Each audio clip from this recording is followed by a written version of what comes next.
ሚራ ተዋረደች። እንደዚህ አይነት ቅሌት በዘራችሁ አይድረስባችሁ፣ አይውረድባችሁ። ምን አይነት ልክስክስ፣ ምን አይነት የተረገመች ሴት ናት! እንዴት ከሁለት ወንድማሞች ጋር እንደዚህ ታደርጋለች? አድናን ሁሉም ነገር አወቀ፣ ሁሉም ነገር ደረሰባት ማለት ነው። ሰላም ሰላም ውድ ቤተሰቦቼ እንዴት ናችሁ? ሰላም ናችሁ ወይ? እኔ ያለው እግዚአብሔር ይመስገን፣ እናንተም ሰላም እንደምትሆንልኝ ባለሙሉ ተስፋ ነኝ። ዛሬ ደግሞ በአዲስ ቪዲዮ በአዲስ ርዕስ መጥቻለሁ ማለት ነው።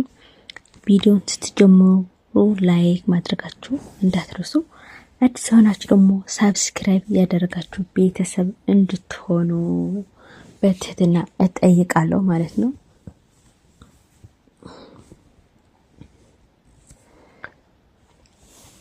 በአርከስ ሎኮና እትብል ድራማ ምዕራፍ 12 ሒዘልኩም መጽ ዘለኹ ማለት እዩ። ሚራ ኩሉ ምስጢር ኣሕሊፋ ንሎኮና ከም ትነግራ ተናጊራ ነራ ማለት እዩ። ሎኮና ክትሰምዕ ከላ ሳራ ኣበየላ ኢላ ክትጥይቃ ከላ ሚራ ድማ ክትነግራ ኢላ ሓሲባ ነራ። ንምንታይ ክትነግራ ሓሲባ?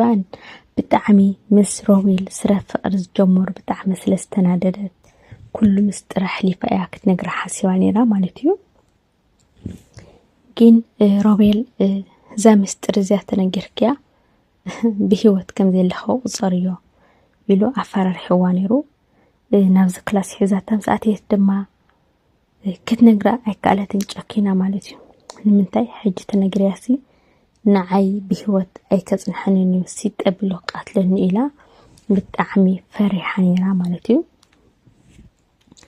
ከምቲ ትሪእዎ ድማ ሮቤል ሚራ ንሎኮና ክትነግራ ክትከይድ ከላ ሮቤል ድማ ቀስ ኢሉ ከም ዘጥዒ መሲሉ ናብ ናይ ሓው ክላስ ከይዱ ማለት እዩ። ሓወይ እስኻሲ ሚራ ዝበለትካ ሰበይትኻ እንዳሰማዕኻ ናይ ግኒ ተኣምነንን ብጣዕሚ ሓዚነ እና ክኸይድ ምናምን ኢሉ ማለሲ ልቡ ክርህርህሉ ገይርዎ ማለት እዩ። እሳኮ ብጣዕሚ ኣትፈትካ ሚራ ኮ ብጣዕሚ ኣትፈትወካ ብጣዕሚ ምሽትፋቱ ነይርኩም ታይኹም ኮይንኩም ታይኹ ኣጋኒኩም ማዕርክ እንደዚህ ኮይንኩም እንታይ ኮይንኩም ኣመንጎኹም ሲ እንታይ ተፈጢሩሎ ኢሉ ኣድናን ከዓ ናይ ክጥዮ ኢሉ በቃ ፀገምኒ ሚራ ማለት ብጣዕሚ ክፍእቲ ተንኮለኛ እያ ኢሉ ሕጂ እንዲያ መሲጥ ጥንስቲ ወረቐት ከምፅእ ከዲላት ከይዳ ምስ ለሁና እያ ዘላ ወረቐት ከተምፅእ ኣይከደትን እያ ኢሉ ማለት እዩ። ኣፈሽልዋ ኣድናን ድማ ጎይ ተኸደ ምስ ልኩና ሓቢራ ፀኒሓቶ ሓኒቆ እዩ ካብዚ ክላስ ኣውፅዋ ማለት እዩ። ኣድናን ንእሽተን ሕጂ እንዳናቕሕ እዩ፣ ግን ብደንቢ ገይሩ ክነቅሕ ኣለዎ። ምክንያቱ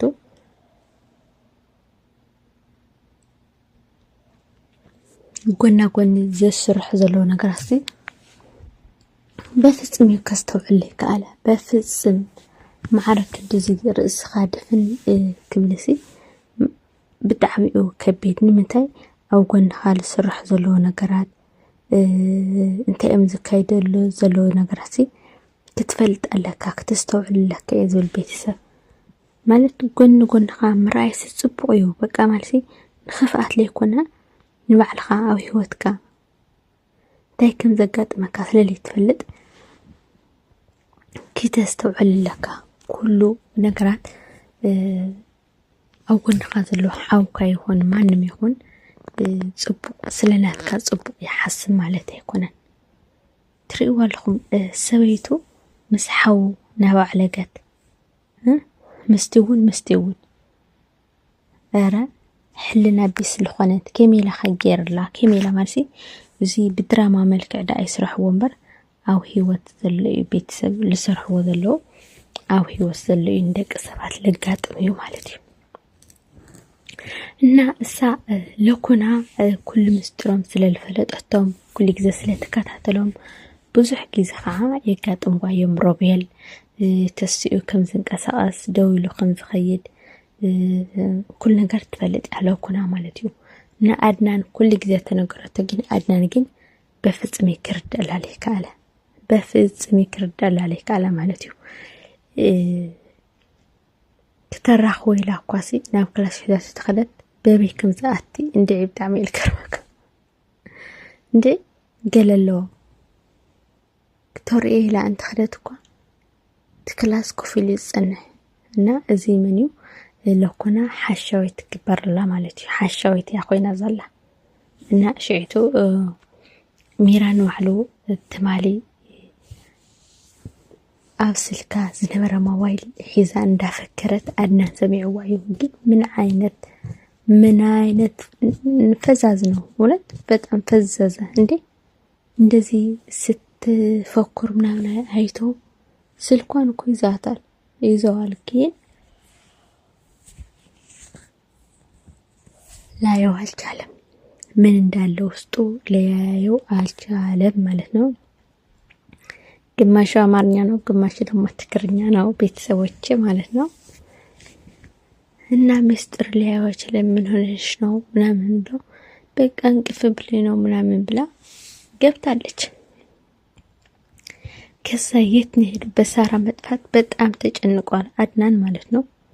የት ነው ሄደችው? እሺ ሳራ የት ነው ሄደችው?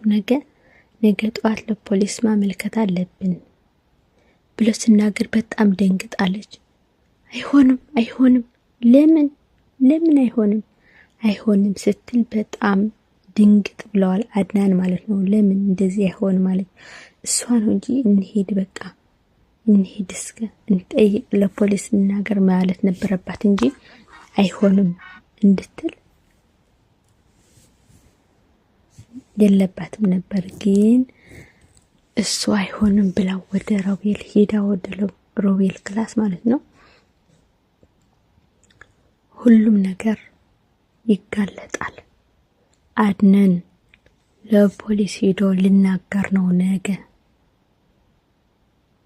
ብላ ስትለው ምን እኔም ሄጄ መሰከራለሁ ስትል የኔ ቆንጆ ምን ነው ጨክነሽ አሳልፈሽ ልትሰጪ ነው? አሁን ምን ላርግ ታዲያ ግዴታ ነው ምናምን ብላ አታሪክው ሚራ ወደ ልብሽ ተመለሽ አታሪክው ምናምን ብሎ እቅፍ ሲያደርጋት ሳም ሲያደርጋት ማለት ነው።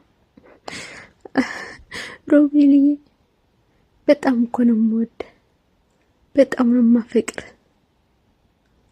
አላድርገው አልችልም አትል መሰላችሁ? ይሃ ሁሉ የፈኮረች እንዳልነበረች ፎካሪ ግን እኮ የራሷ እጅም አለበት። እሷ ባታንቃት እንኳ ተመሳጥረው ነው እንደዚህ ያደረጉት። እሷም አይቀርላትም አሳልፋ ብትሰጥ ማለት ነው። የባሰ ደግሞ አይታችኋል። እርግዝና የላትም እርጉዝ ነኝ እያለች ለወንድሟ ታታልላለች። አንዴ ለሮቤል እርግዝ ያንተ ነው እርግዝ ነው ትላለች። አንዴ ለአድናን አርግዣለሁ እያለች በጣም ነው የምትዋሸው ማለት ነው። ኧረ እንደዚህ አይነት ውሸታም አይቻላቅም። ቤተሰብ እንደዚህ አይነት የሚዋሽ በህይወቱ ሰው አይቻላቅም። እውነት ነው። በጣም ነው የምትዋሸው። በጣም ነው የምታስጠላው። ምን አይነት ሆናት እስስት ከዛ ተነስታ ሮቤል ክላስ ስትገባ እንደዛ ተቃቅፎ ማለት ነው አድናን ደረሰባቸው። አሁን እንቅንቅንቅ አድርጎ ነው የሚገድላት። እውነት ይገድላቸዋል ሁለቱም ብዬ አስባለሁ ማለት ነው። ቢገድላትም የስራዋ ነው እንዴ። በባለዋ ላይ ባል ደግሞ በገዛ ወንድሙ እንደዚህ ትሰራለች። አቤት አቤት! በጣም ነው የሚገርመው። በጣም ነው የሚከብረው ቤተሰቦች። እና ለዛሬ እስከ እዚህ ይብቃን። በሌላ ክፍል ደግሞ እንገናኛለን። እስከዛ ግን ሰላም ለእናንተ ይሁን። በቀጣይ ደግሞ በአሪፍ ቪዲዮ እንገናኛለን። ባይ ባይ።